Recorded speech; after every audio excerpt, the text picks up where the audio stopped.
ontem, o presidente dos Estados Unidos, Donald Trump, congelou mais de 260 milhões de dólares da USAID. Os valores seriam destinados ao financiamento de jornalismo ao redor do mundo em 2025.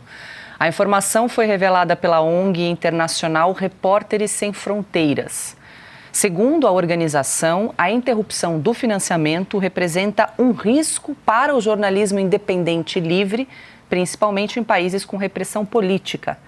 Atualmente, os programas da USAID apoiam veículos em mais de 30 países. Piotr, mais um bloco aí de 260 milhões de dólares da USAID. Agora, imprensa, jornalismo independente do quê? Independente de governo, mas dependente de doações da USAID? E qual o critério de cada uma dessas doações? Para que veículo e com que interesse? A se levar em conta aí a reportagem da Ana, que só traz os dados reais da investigação que está acontecendo nos Estados Unidos, os critérios são perigosos. Primeiro que se a mídia independente, pela lógica semântica, é independente de doação.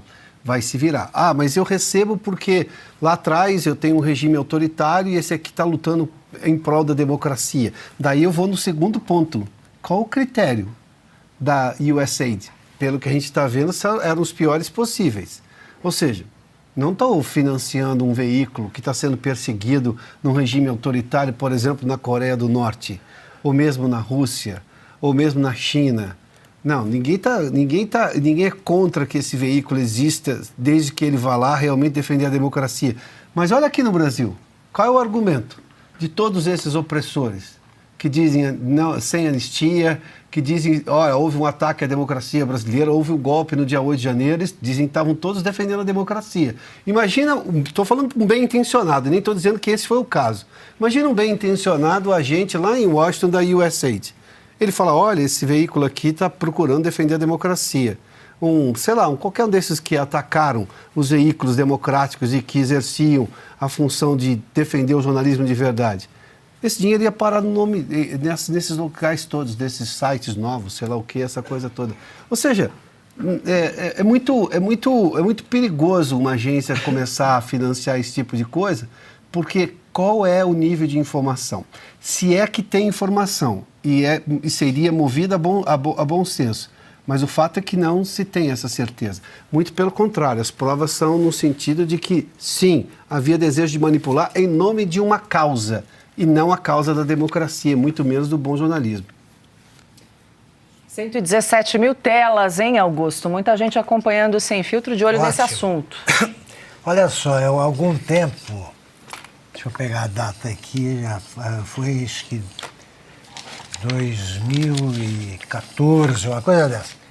O governo fez uma reunião, do PT, evidentemente, fez uma reunião com blogueiros que eram sustentados pelo governo, aqui. Grana sob qualquer pretexto. Eles organizavam um congresso de que ninguém participava e cobravam. A SECOM sempre bancando. E aí o Lula juntou os blogueiros para conversar, aquela entrevista que ele gosta, né? Só gente independente e dependendo do governo, do dinheiro do governo. Aí ele chamou um cara, ele ia chamando pelo nome, e ele chamou o cara pelo primeiro nome do blog. Era Cloaca da Imprensa. Cloaca, nós sabemos o que são. O cara deu esse nome, tinha dinheiro do governo. Aí ele chamou de senhor Cloaca, eu escrevi sobre. Falei, maravilha. Eu não sei o prenome desse cara aí, mas está muito bem dito. Que era realmente uma cloaca. Ele chamou de senhor Cloaca, o Lula. Você vê o nível. Aí o cara, ele respondeu dizendo que eu era espião do presidente Figueiredo. Já estava a abertura rolando, que eu fui um espião tardio, né? Cheguei na hora que o governo não precisava pagar mais nada. Aí ele apresentou como prova uma foto em que eu apareço atrás do presidente Figueiredo numa visita à editora Abril. Eu era editor de política da Veja.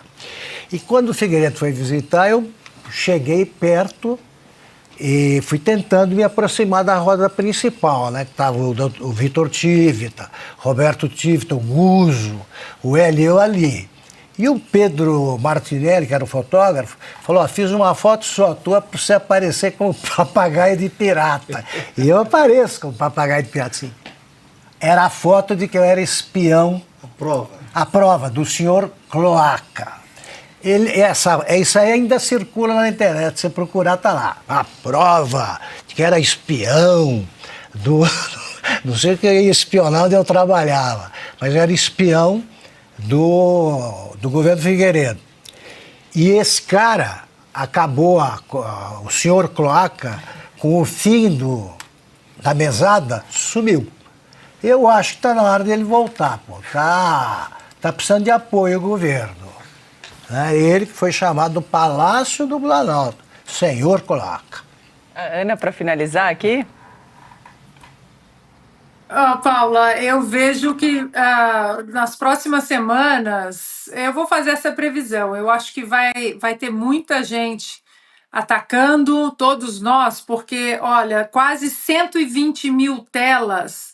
É porque ninguém está falando da USAID. Só a Revista Oeste aqui, um veículo independente, está falando sobre a USAID com detalhes, mostrando exatamente o que está acontecendo aqui. É por isso que muita gente fala, né? Como vocês conseguem ser tão independentes? Muita gente questiona, porque a nossa independência hoje existe por causa da assinatura de todos vocês aí do outro lado. E aí, Paula, hoje passando ali os olhos pelas notícias no Brasil, uma chamada da Folha de São Paulo chamou a atenção. Plano de Donald Trump, olha, eu vou até passar essa para o Augusto, eu quero muito ouvir o Augusto. Plano de Donald Trump e Elon Musk de fechar a USAID ameaça a mídia independente do mundo. Ou seja, a mídia que dependia de dinheiro do pagador de impostos aqui dos Estados Unidos, essa mídia vendida e dependente de recursos públicos dos americanos agora se sente ameaçada. Augusto, você por acaso, você autorizaria uma manchete dessa? Boa pergunta, né? Evidentemente, primeiro eu não estaria lá, né? Porque ou eu ou um cara pensaria diferente, porque a mídia dependente, falando em independência, é difícil.